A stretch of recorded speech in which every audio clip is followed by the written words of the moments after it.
Hello, hello, hello, hello.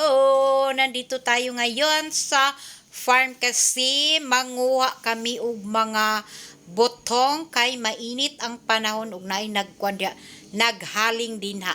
Og dinhing dapita o mao na siya ang botong kay lami kay inom og botong karong panahon na kay labi na gyud mainit ang panahon. Kasama ko pala yung mga pamangkin ko dyan at ang aking mother at iba pa dyan.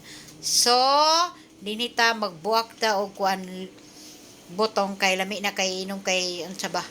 Mainit ang panahon lagi og pagkahuman dinhitang dapita kani inyong makita mao ni among gitamnan og mga batong sa miagi mga bulan. So summer naman, so gisprehan na para mamatay ang mga sagbot kay karong ting-ulan na mga May man gyud ang tingtanong dinhi sa amua kay ting-ulan naman na.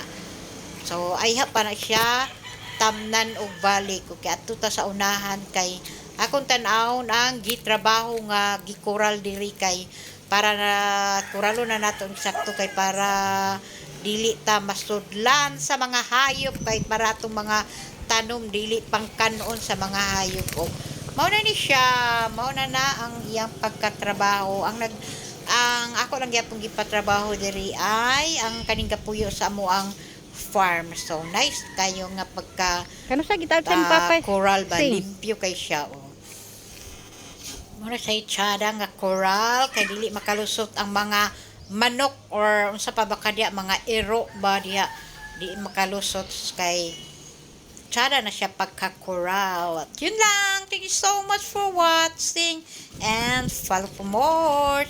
Bye! Hindi pa yan tapos.